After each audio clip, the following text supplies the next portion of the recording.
Hello everyone, this is AndresRestart, and this time we're talking about what may be the big Zelda 40th anniversary project. Maybe. We've been theorizing about this game, or rather, we've been theorizing about these two different games for a very, very long time. There has been growing evidence for both projects for years throughout the entire Switch era, and now we're seeing some conversation that maybe, just maybe, these two different projects are one and the same. Now, could this actually be the case? Could this be giving us some strong indication as to what we should expect for this big 40th anniversary project? Is this the big Ocarina of Time remake? Or is this the huge, epic, ambitious new IP Nintendo and Monolith Soft have been working on for a very long time? Or could it somehow be both? Well, that's what we're getting into today. But before going forward, let me point out that I do have this goal to reach 60,000 subscribers, so if you find yourself enjoying this video or some of my other videos, I would very much appreciate your support. Subscribing if you haven't done so already, liking, commenting, it all makes a big difference, but I at least thank you for coming by to watch today's video. So there are many layers to this conversation. But let's first establish why so many, myself included, believe that something is absolutely in the works, if not more than one thing is in the works here. In terms of the idea of there being an anniversary project, well, Nintendo has actually pretty consistently had some sort of project for Zelda's anniversary every 5 years, like Mario actually. Now with Mario, every 5 years they celebrate it in a more consistent big fashion. With Zelda, it's a little bit hit or miss. Sometimes it's a brand new game like The Legend of Zelda Skyward Sword. Sometimes it's just a game and watch. So it definitely varies quite a bit for Zelda. However, this time around, we are entering the 40th anniversary, which is, I would say, a pretty big milestone to hit, 40 years of existence. And we are getting the live-action Zelda movie in the first half of 2027. And so similar to Mario, how Nintendo did a lot of things leading up to the release of the Mario movie, and now they're doing that again with this next Mario movie, and they're certainly taking advantage of all these anniversary celebrations to further push the brand, I expect something similar is going to happen with Zelda, and we've already been seeing signs of this. Like the recently confirmed Ocarina of Time Lego set that's coming out next year that has to do with that final battle between Link and Ganondorf. We were theorizing about this Lego set for some time, and it's already been confirmed it's coming out next year. I think that's just one of several things that will be used to celebrate Zelda's 40th anniversary. And so with that in mind, and also it in mind that Nintendo consistently has some sort of ambitious Zelda project early on for every new console, you would think they would have something in store for the Switch 2. We have not seen that yet, and Tears of the Kingdom came out in 2023. Therefore, it's extremely unlikely that the next open-air brand new 3D Zelda is going to be ready anytime soon, but what could come out in between? An ambitious remake. And so it's been believed that we've seen a variety of signs that they are working on some sort of remake project for the 40th anniversary to help advertise the movie either before or afterwards, and also because they need something big early on for Switch 2 for Zelda fans. And so we've seen in two different interviews where Aonuma has teased an Ocarina of Time project. We've seen the Ocarina of Time Lego sets with the Deku Tree and now the Ganondorf Link battle.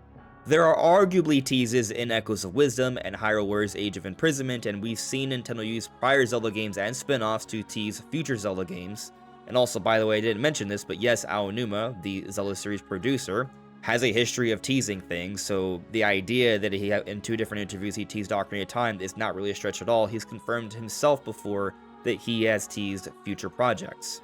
And we've even seen a patent from Nintendo where they're working on some sort of new tech having to do with The Legend of Zelda, and it's also utilizing a fairy like Navi from Ocarina of Time to navigate around the environment.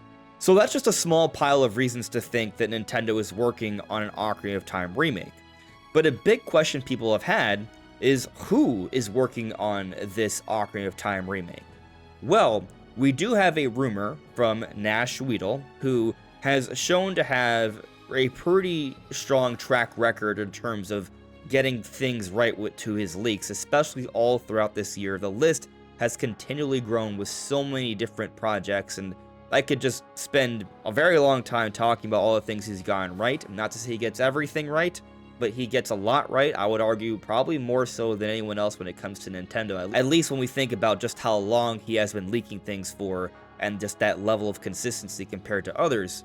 But if you don't want to take my word for it, totally fine. I will have a video linked in the description below where you can actually listen to Nash Weedle himself, where he speaks on his reliability and shows the receipts, shows the proof. Point is though, there is this rumor that has come from Nash Weedle, who is shown to be reliable, that yes, Nintendo has indeed been working on an Ocarina of Time remake project. Now, he's not promising that it's coming out anytime soon, because it is apparently fairly ambitious, but he has indicated that it's being worked on by internal Nintendo. That is what he has said. Now, does that mean the Zelda team? Some people might be skeptical of that, because if the Zelda team is working on this ambitious remake project, what does that mean for the next open-air brand new Zelda game? And something I think we should consider here is that when Nintendo was developing Breath of the Wild, they actually also worked on the Zelda team, Wind Waker HD. That was used to test the system, figure out some things about the technology that helped to prepare the Zelda team to work on Breath of the Wild. So I don't think it's completely out of the realm of possibility here that the actual Zelda team themselves has been working on this Ocarina of Time remake, at least to some extent, to acquaint themselves with the hardware and position themselves to make an even better brand new Zelda game when it comes out a few years later. But even with that in mind, if the Zelda team is pouring all their effort into working on an ambitious Zelda remake, this would probably be something that would be more extensive, more costly, more time-consuming than what Wind Waker HD was, which would then lead people to think that if this is what they're doing, all hands on deck for this project, the next 3D Zelda would be many years away. So it seems unrealistic that Nintendo would prioritize just a remake with solely the Zelda team because of this. Of course, they have to work on the next brand new 3D Zelda, and ideally, we don't have to wait until the very end of the Switch 2 lifecycle to see the very first original 3D Zelda made for Switch 2.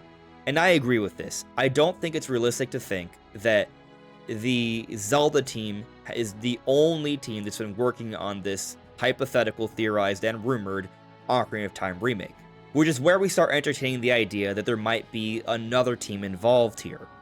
And there's actually a team that has a very significant history of working on The Legend of Zelda, perhaps more so than any other team outside of, well, the Zelda team themselves. And I am not talking about Grezzo, even though they are someone we could consider, because they did, after all, develop Ocarina of Time 3D and Majora's Mask 3D, and at the time, those are pretty ambitious projects. But they are also just coming off the development of Echoes of Wisdom that came out last year, and one would think that Nintendo might use them to just focus on 2D Zelda development, so maybe it wouldn't be them. The team I'm actually alluding to here is Monolith Soft. While Monolith Soft may have a significant history of working on their Xenoblade games, they also have a significant history of offering a lot of support work across different Nintendo projects. Just looking at this list here: Smash Bros. Brawl, Skyward Sword, Animal Crossing New Leaf, Pikmin 3, A Link Between Worlds, Splatoon, Animal Crossing Happy Home Designer, Breath of the Wild, Splatoon 2, Animal Crossing New Horizons, Splatoon 3, Tears of the Kingdom, and even Mario Kart World.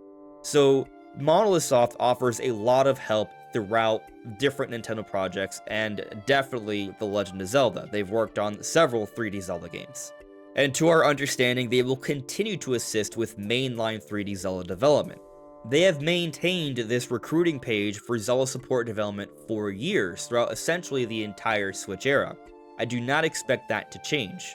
But support work is just that, support work. They wouldn't necessarily be the main team involved here, and if it was a Zelda team that would be the main team, then that might still be tying up too many resources into that project, taking away from an actual new 3D Zelda project. And so here's the big question. Is it possible that Monolith Soft wouldn't be doing support work for this big Zelda 40th anniversary project we've been theorizing on in Ocarina of Time Remake, but actually be the main developer. Well, there's something that I think should be pointed out here.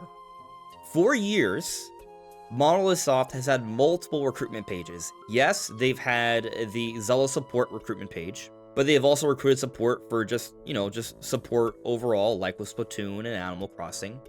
But they've also recruited for their RPG projects, the Xenoblade series. But then also, throughout the entire Switch era until last year, they had another recruitment page for this supposed new IP that we've been talking about for so many years. I want to point out this article or this thread that's been posted by Aldrich on NeoGAF. They did a great job of just outlining and sourcing the history of this new IP project. But essentially, going back to the summer of 2017, we saw that Monolith Soft was hiring for a project where they wanted talent with experience in developing action games, where they wanted someone with extensive knowledge on online games, and knowledge on Middle Ages and fantasy. Now, in terms of action and Middle Ages and fantasy, that does actually fit The Legend of Zelda. And what's extra interesting is that when they put up these recruitment pages, because this actually became its own site right here, here it says, this is an ambitious project that is different from Monolith Soft's brand image. We are looking for people who can take on the challenge together with us, aiming to create a work that can be sent out to the world. So it seems like they're aiming for a project that's pretty ambitious that would be reaching a world-scale audience. Something like The Legend of Zelda might be a fit for that. And so we look at these two pieces of art that they shared. I'll share them individually here. You'll see that they do look very Zelda-like.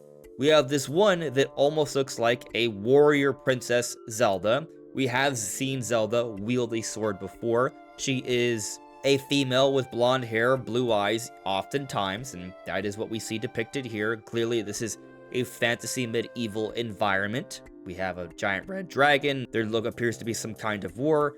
It could be concept art that is somewhat Zelda-like. And then we have this other piece of concept art that literally has Zelda symbols in it that also fits the whole fantasy medieval theme. So when we go years back, when this page initially came up and we saw these bits of concept art, we thought, could it be that Monolith Soft is working on some sort of side Zelda project? And a lot of people said, oh no, it's just for Zelda support development, but these are two separate pages. As we've talked about, this is the Zelda support page, this is the other project, and this is their RPG recruitment page. They are all separate things. Now, people doubt this project means anything because we haven't seen it come out. And we were talking about, and we've seen evidence of this since summer of 2017.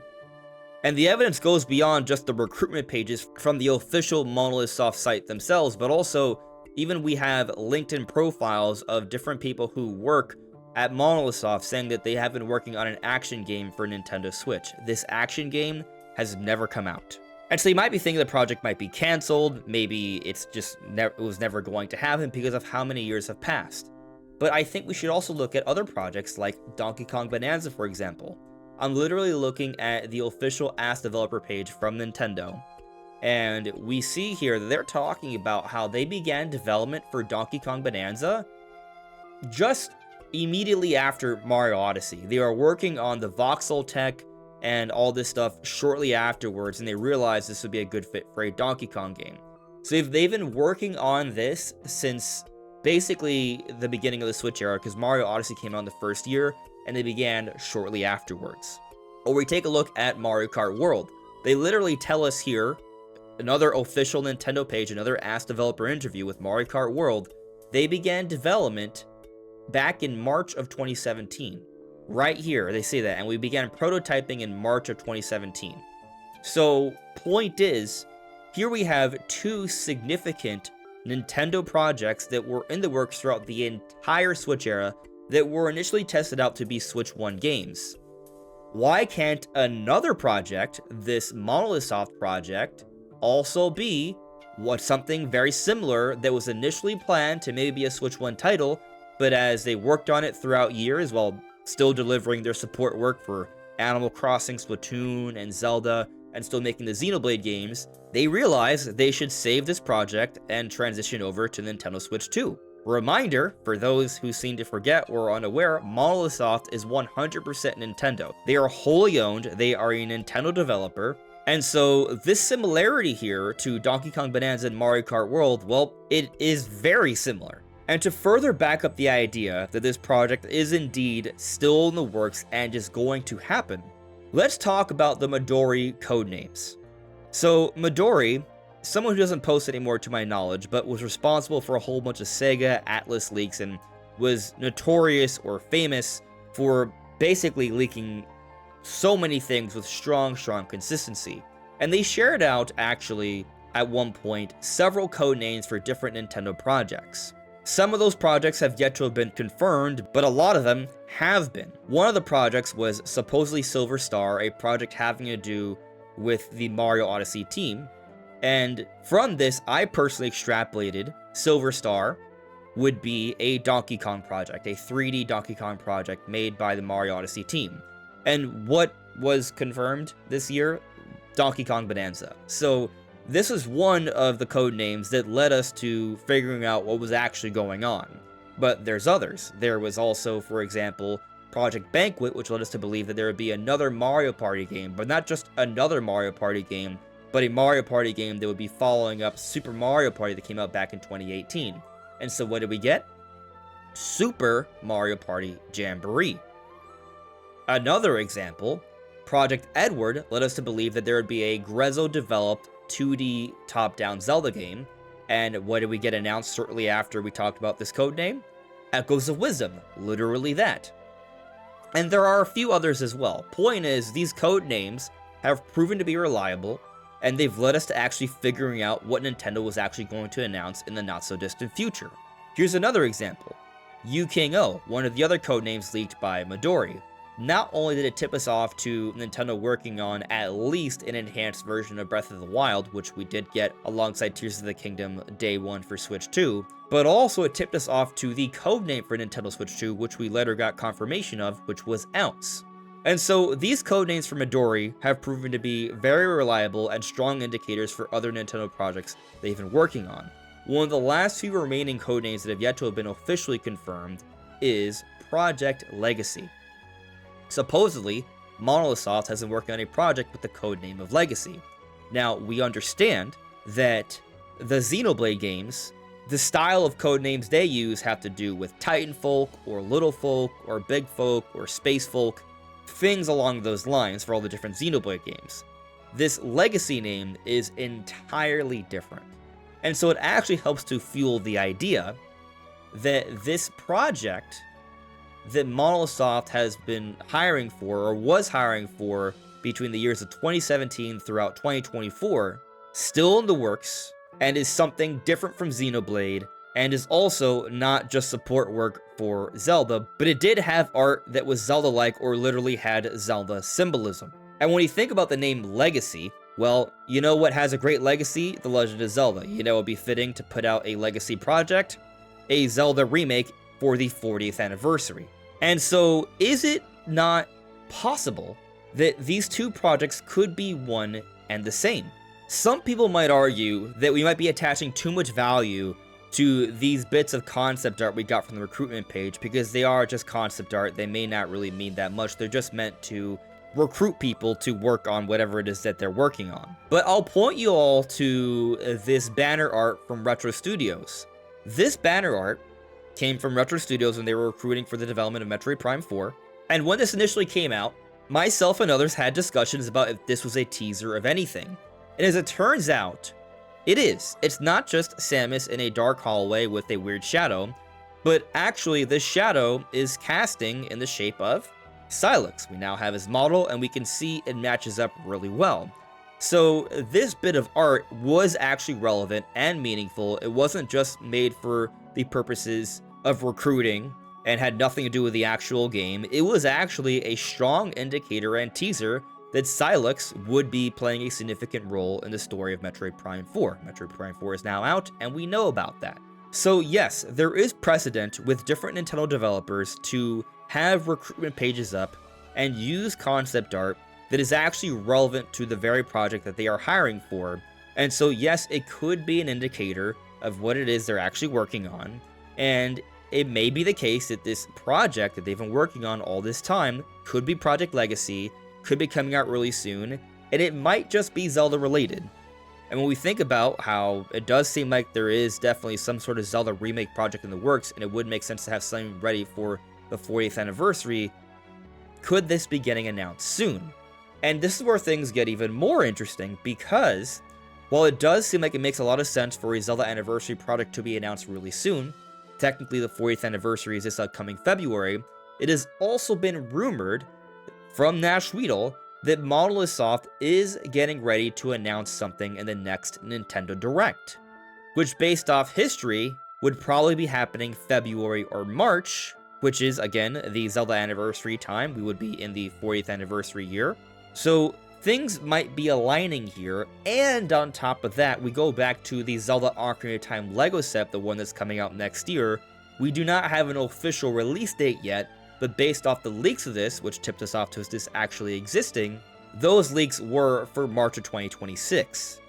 So Nintendo might start putting out these Lego sets and other things in March or beyond after they've already announced the Ocarina of Time remake, maybe in an early year Nintendo Direct in February, or sometime around then, which coincidentally is also when we're getting rumors of Monolith Soft announcing a project as well. So this all might be connected. It all might be the same project, and Monolith Soft could be the team that has been the primary developer for this long theorized Ocarina of Time project. Now, some more counterpoints here. One, this is not really a counterpoint, but I would prefer it if there has just been another mystery developer and Monolith Soft has actually been working on a new IP. When we go back to one of the original hiring posts, not only did they mention something about Middle Ages and fantasy and action, which do fit Zelda, but also knowledge on online games, and typically Zelda games aren't online, and if we're talking about a remake of Ocarina of Time, that's even less reason to think that they might bring in some level of online play. So personally, I would prefer that these are just two different things. However, I'm going to entertain the idea that maybe it is still one and the same. We look at Wind Waker HD, and it did actually have some online elements. The Tingle Bottles. You could send messages to other people that were playing, and it would be somewhat like a Dark Souls thing where there was a hint system throughout your adventure. They could be employing some online elements like this for Ocarina of Time Remake. Maybe they do want to mix it up a little bit. Maybe they do want to add some more new elements and expand what the experience could be. If this is something they've been working on throughout the entire Switch era, then I would hope it's fairly ambitious and not just a carbon copy of Ocarina of Time from N64, but with modern visuals. Now, I would like that, but I do think they can maybe do a bit more here. But let's entertain another idea. That this is a collaborative project that's not being made by necessarily one single developer. I see a lot of conversations about this stuff and people talking about how there's not one developer that would really be a good fit here because all these other developers have all these other things they're working on. But the fact of the matter is, these different teams within Nintendo all collaborate and help each other out. Let's look at Metroid Prime 4, the most recent big Nintendo release. Yes, Retro Studios is the primary developer, but there are several other developers we've seen from the credits that were involved, including Next Level Games, another internal Nintendo studio. So I don't think we should be assuming that this project, this anniversary project, perhaps Ocarina of Time Remake, has only been in the works by one single team.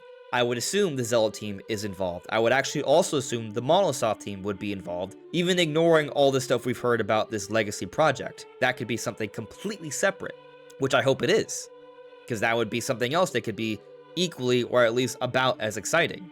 Hey, I wouldn't even be totally shocked if Retro Studios was also involved. And hear me out here. Retro Studios has a history of doing support work.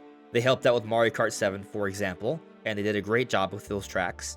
But also, you look at what they accomplished with Metroid Prime Remastered, from a visual perspective, It is maybe the most ambitious remaster we've ever seen from Nintendo, second to only maybe what we've seen from Monolith Soft with Xenoblade Chronicles Definitive Edition. I would actually argue that Definitive Edition would be second to Metroid Prime Remastered, but both Monolith Soft and Retro Studios have shown to be maybe the best at remastering old games to look like modern games. They have incredible tech there. So Retro Studios actually would be a fantastic fit when it comes to graphics and art and sound design.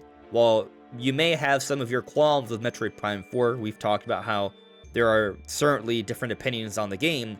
Those elements, the art, the performance, the graphics technology, the sound design, all those are clearly top tier Nintendo. And so Retro Studios, if they had the time and resources, they could absolutely make an amazing Ocarina of Time remake. If they used the engine they used for Metroid Prime Remastered and Metroid Prime 4, it would work really well. Interestingly, Metroid Prime 4 is actually structured very similar to Ocarina of Time.